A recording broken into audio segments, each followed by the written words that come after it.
विकासात्मक दृष्टिकोन आम्ही लोकांच्या समोर मांडला। जत शहरावरती गेल्या 40 वर्षांपासून प्रस्थापित राजव्यवस्थेने केलेला अन्याय आम्ही उघडा केला।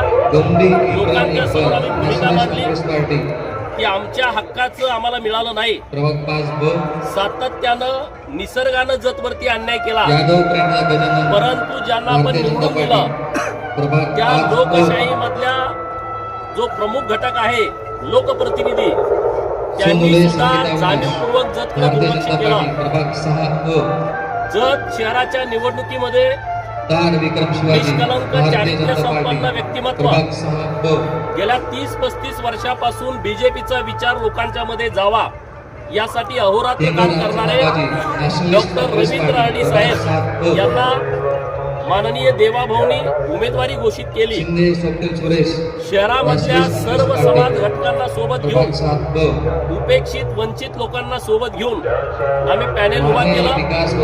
लोकांच्या मध्ये आम्ही गेलो, या शहराच्या 5 वर्षाच्या विकासाची ब्लूप्रिंट आम्ही तयार केली, लोकांच्या समोर मांडली, लोकांना ती आवडली आणि विकासात्मक दृष्टिकोनातून जे निर्णय गेल्या वर्षभरात किंवा मी विधान परिषदेचा सदस्य असताना जे झाले ते लोकांना मान्य झाले। लोकांनी विकासाच्या बाजूने मतदान दिलं।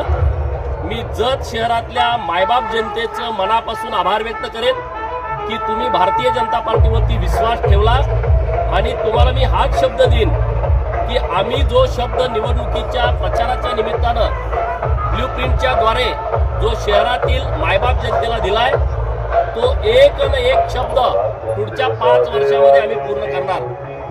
डॉक्टर आरडी साहेबांच्या विजयानं, आमच्या नगरसेवकांच्या विजयानं जत शहराचा संपूर्ण कायापालट होणार याच्यावरती शिक्कामोर्तब झालाय।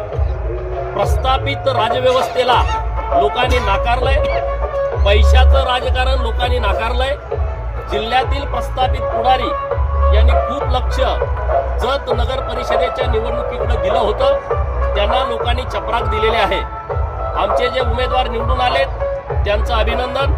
आमच्या विरोधी पार्टीतले जे उमेदवार काँग्रेस आणि राष्ट्रवादीचे निवडून आलेत त्यांचं सुद्धा अभिनंदन। त्यांना आव्हान आहे की आता जतच्या विकासासाठी आपण सगळेजण शहरामध्ये बदल करण्याच्या दृष्टिकोनातून प्रयत्न करूया। विकासाच्या कामासाठी तुम्ही आमच्या सोबत या। निवडणूक झाली, आज विषय संपला, आता इथून पुढं शहराचा विकास हाच आपल्या सर्वांचं उद्दिष्ट असलं पाहिजे, आपल्या सर्वांचं ध्येय असलं पाहिजे।